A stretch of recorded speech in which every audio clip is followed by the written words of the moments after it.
Your morning news now on this Wednesday. Tents are once again popping up in La Crosse's Cameron Park. Once the site of a small encampment, the city moved the unsheltered population out of the downtown area to Houska Park.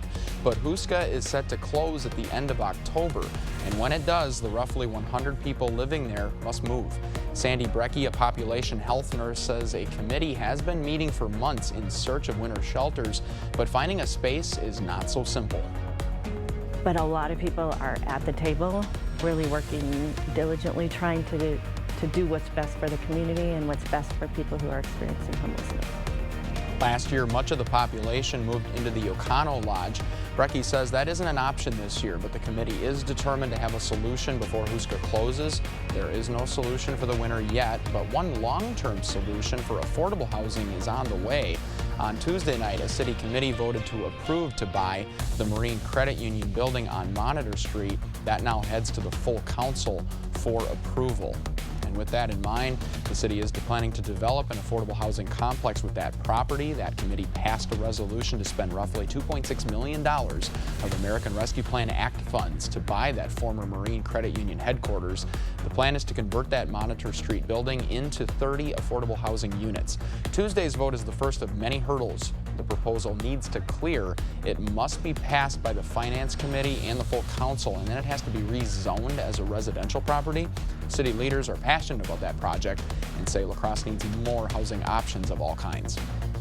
All right, as you head out the door, allow yourself extra time to get from point A to point B. We'll see mostly sunny skies, a gorgeous day out there. Winds will be out of the southeast at around 5 to 10 miles per hour tonight.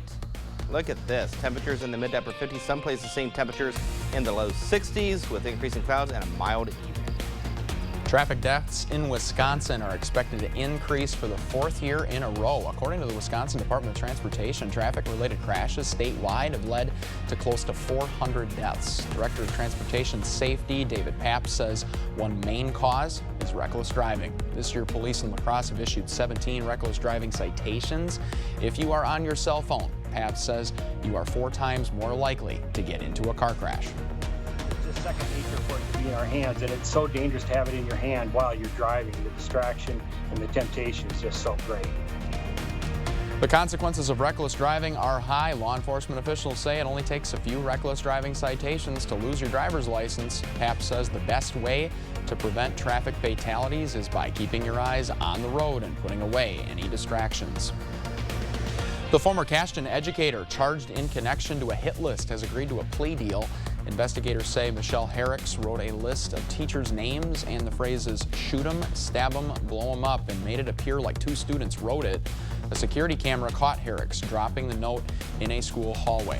Herricks told police her son had problems with one of the students at the top of that list, but she denied any involvement.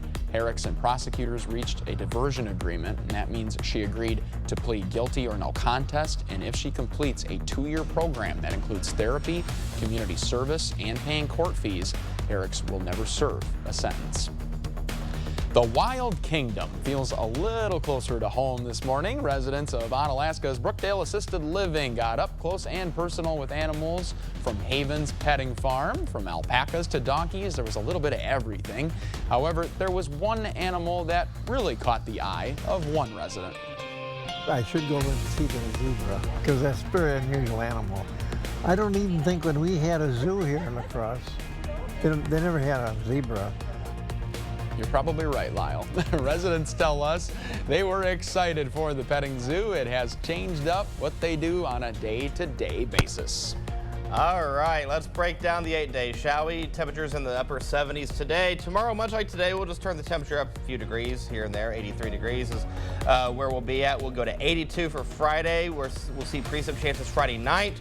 Throughout the day Saturday, Sunday morning not out of the question, Monday night not out of the question. And then we have a front push its way through Tuesday going into Wednesday, and we drop the temperatures from the 80s to the 70s. And finally shut off the AC at night. You're saving everybody money, Eric. I aim to please. Don't forget to keep up with the news of the day at news8000.com. We'll have the latest coming up this afternoon on News 8 Now at noon. CBS Mornings follows us here. Have a great day, and thank you for watching.